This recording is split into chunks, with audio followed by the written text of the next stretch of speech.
نویں فتنے ابار دیں. جناب کوئی انجینئر بہ کے, جناب کوئی پلمبر بہ کے, جناب کوئی جناب کرنڈی مین بہ کے, جناب کوئی مستری بہ کے, وہ حضرت جناب سیدنا صدیق اکبر دے بارے گل کر رہا ہے. شکل نہیں دیکھی وچوں نے اپنی ہے, اوتھے بہ کے بند کمرے گل کر رہے تے میدان چاہو تو ہم دسیے جناب سیدنا صدیق اکبر کہندو کنوں جڑا اپنے حجرے دی مسجد تو باہر نہ نکل سکے او انہاں دے بارے گل کرے جنہاں حضور دی خاطر سارا کچھ قربان کیتا, جنہوں گھر 2 وقت دی روٹی نہ میسر ہوئے او حضرت جناب سیدنا صدیق اکبر دے بارے گل کرے. اے تے میدان وچ حضرت جناب سیدنا صدیق اکبر حضور سید عالم صلی اللہ علیہ وسلم نال جدوں ہجرت دے موقع تے چلے تے این بیگ کے اندر کتاباں جناب کیڑا بن کے تے جناب یہ مرزا جہل میں چھپا ہوا رافضی اہل سنت کا لبادہ اڑا ہوا وہ بدبخت ہر وقت ہر ٹائم اس خاندان کے اوپر حملہ آور, اس خاندان کی توہین و تشنیع کرنا. ایک حدیث گڑی ہوئی ہے, ایک حدیث گڑی ہوئی ہے, ایک حدیث گڑی ہوئی ہے, یعنی مفہوم گڑا ہوا. حدیث تو درست ہے, کہتا ہے عمار کو فیا باغیہ قتل کرے گا, وہ عمار کو جہنم کی طرف بلاتا ہوگا. معاذ اللہ, وہ عمار کو جہنم کی طرف بلاتا ہوگا.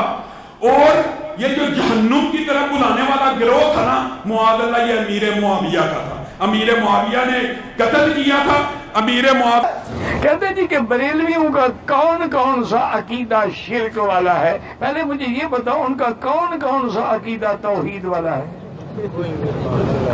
تم بتا دو شرک والا, میں بتا دیتا ہوں. اگر قبروں پہ سجدہ کرنا یہ توحید والا عقیدہ ہے, قبروں پہ طواف کرنا یہ توحید والا عقیدہ ہے, ہر سال بزرگوں کا عرس منانا, عرس جانتے ہو کیا ہوتا ہے؟ عرس ہوتا ہے شادی, یعنی اللہ سے ہر سال شادی کراتے ہیں. اسی لیے بزرگ فوت ہو جائیں یہ نہیں کہتے کہ مر گئے, کہتے کہ وصال فرما کے, وہ تو اللہ سے مل گئے نا, پھر اگلے سال ان کا عرس ہوگا. کوئی ایک مصیبت ہو تو میں بتاؤں.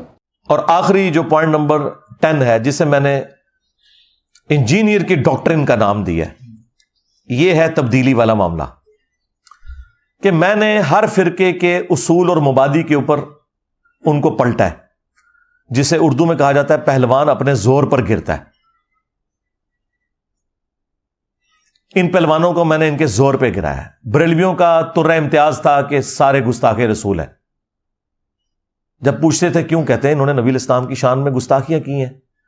اشرف علی رسول اللہ اور پھر حسام الارمین میں جو گستاخانہ عبارتیں اعلیٰ حضرت نے ہائی لائٹ کی.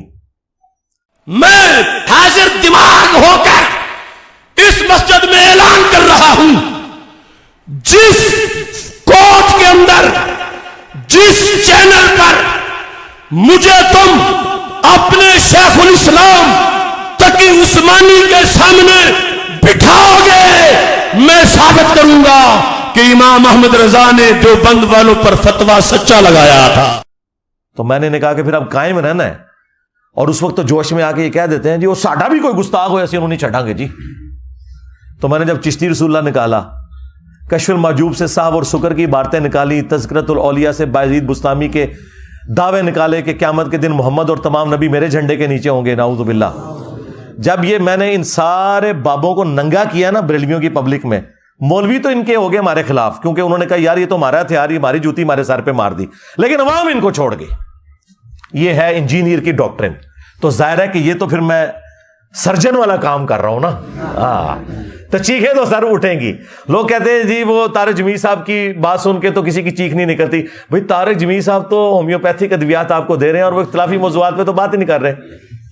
طارق جمیل صاحب کے سامنے اگر کوئی اپینڈکس کا مریض چلا جائے تو وہ تو اتنے نرم دل والے ہیں کہ خود ہی بے ہوش ہو جائیں گے اس کا آپریشن کرنے سے پہلے. ہاں, غامدی صاحب کے سامنے آپ کو بندہ لے جائیں جس کی ہڈی ٹوٹی ہوئی ہے یا اس کا شولڈر اتر گیا, وہ بےچارے چراتے چراتے خود ہی غم کھا کے بے ہوش ہو جائیں گے. تو میں کیا کرتا ہوں, میں تو گرائنڈر پکڑ لیتا ہوں, ٹھیک ہے. پتہ ہے اینا لمبا سوا ہوتا ہے, وہ اینستھیزیا دے دیں جڑے کانڈ چلاندے نے, ٹھیک ہے نا. تو ہمارے وہ جو جواد نقوی صاحب ہیں انہوں نے بڑی پیاری بات کی. انہوں نے کہا باقی لوگ تو اینستھیزیا دیتے ہیں نا, انجینئر صاحب تو وہ بیہوش کرنے والی دوائی دیے بغیر ہی آپریشن شروع کر دیتے ہیں. یہ ایک انجینئر صاحب ہیں, انجینئر مرزا علی, سوشل میڈیا پہ کافی مقبول ہیں اور وہ مختلف مذاہب اور فرقوں کا آپریشن کرتے ہیں بغیر بے ہوشی کے, بہت دردناک طریقے سے.